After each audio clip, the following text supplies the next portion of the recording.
एक बच्चा जिस टैग वाले धर्म के घर में पैदा होता है, वह बच्चा उस टैग वाले धर्म का धर्मावलंबी हो जाता है और वह उसी धर्म को सर्वश्रेष्ठ मानने लगता है। कहीं कोई प्रयास नहीं करना पड़ता है, बहुत सरलता से वैसा हो जाता है।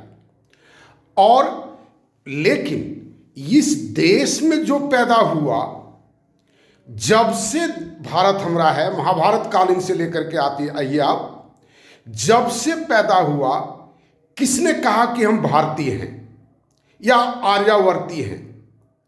ये पैदा करना संभव नहीं हो पाया, आज भी नहीं हो पाया। सरकार भी हुआ, जो कोई भी सरकार हुआ, इसको भारतीय बनाने के बजाय इसको विभिन्न सेक्ट में बांट दिया। जैसे हम लोग देखिएगा कि नौकरी का फॉर्म भरते हैं तो वहाँ पर लिखते हैं नेशनलिटी इंडियन, फिर लिखते हैं रिलीजन, जो जिसका अपना जो रिलीजन है वही टैग वाला रिलीजन। तीसरा लिखते हैं आजकल जाति। जाति का प्रचलन उतना नहीं था, इधर जाति का प्रचलन खूब बढ़ा है।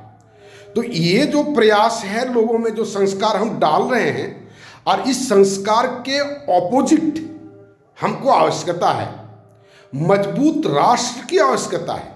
मजबूत राष्ट्र क्या इन विभिन्नताओं को बढ़ावा दे करके मजबूत राष्ट्र बन सकता है, या इन विभिन्नताओं को पाट करके मजबूत राष्ट्र बन सकता है? कितना क्लियर कट एक्सियोम है। और लोग पता नहीं, जो कोई भी राजनीति में आते हैं या समाज सुधार की बात में आते हैं, बहुत कम ऐसे आदमी हुए हैं पूरे पृथ्वी पर जो इस टैग वाले धर्म के विरुद्ध में खड़ा होकर के विशुद्ध मानवता के लिए सोच के पाए। और फिर जिन्होंने भी ये मानवता के लिए, विशुद्ध मानवता के लिए अगर सोचा भी, तो बाद में फिर उसी के नाम पर एक टैग बना दिया। ये टैग के प्रति लोगों को क्यों इतनी आसक्ति है, हमको समझ में नहीं आता है। कभी आवश्यकता थी इसकी, जब राष्ट्र नहीं था तब इसकी आवश्यकता थी। जब राष्ट्र हो गया, नियम हो गया, कानून हो गया, संविधान हो गया, तो ये इससे लोगों को मोह हटाना चाहिए। नहीं तो बहुत तरह की विकृतियां आ रही हैं और आने वाले समय में और बहुत तरह की विकृतियां आएगी। बहुत बीच बीच में लोग देखते हैं कि किस तरह की यूट्यूब में आता है, पता नहीं यूट्यूब सत्य असत्य जो भी कहिए, लेकिन ये मानसिक विकृति का सूचक है। ये अच्छा चीज है, मैंने अच्छा इस सेंस में है कि दिखाई पड़ता है। इससे सीख लेने की आवश्यकता है, जो आखिर लोगों की मानसिकता किधर है, बात किसकी करते हैं और काम किसकी करते हैं। ये बहुत सारे बेसिक चीज़ हैं। इन बेसिक चीज़ों के लिए हमें समय देना होगा, निरंतर प्रयास करना होगा। हम एक दूसरे के साथ कैसे सहिष्णु हो सकते हैं, ये सोचना होगा, और उसके आधार पर हमको काम करने की आवश्यकता है। जिसको वास्तव में ये मनुष्यता से प्रेम है, या पूरे पृथ्वी से प्रेम है, पर्यावरण से प्रेम है, राष्ट्र की स्ट्रेंथ से प्रेम है, तो बहुत सारे चीज़ों पर पुनर्विचार करने की आवश्यकता है। और अगर हम चूकते हैं तो बार बार वही हम करते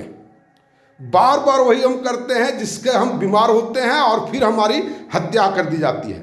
चाहे पर्यावरण के कारण हो, डॉक्टर की इनसफिशिएंसी के कारण हो, शिक्षक का अयोग्यता के कारण मूर्ख बच्चे पैदा हो जाते हैं। इस तरह का बहुत सारा फैक्टर होगा, लेकिन उस फैक्टर के अगेंस्ट में काम करें, विवेचना करें, सोचे पहले। सबसे पहले तो चिंतन की आवश्यकता है, जो हम किस लेवल का काम करना चाहते हैं। क्या हम अपना निजी स्वार्थ के लिए काम करना चाहते हैं? कीजिए, सब कोई करता है। ये बहुत इसके बिना आप जिएगा कैसे लोग, वो भी आप करें। लेकिन अगर मानते हैं आप सामाजिक जिंदगी में आना चाहते हैं, राष्ट्रीय जिंदगी में आना चाहते हैं, तो आपको अपना व्यवहार, आपका चिंतन, आपका मानसिकता को परिवर्तित करना ही पड़ेगा। ये बात, इन सब बातों को मेरे वीडियो में आप देखें। सॉल्यूशन है मेरा माय न्यू सोशल सिस्टम, और जितना जल्दी हो मेरे साथ आप जुड़ने का प्रयास करें। धन्यवाद।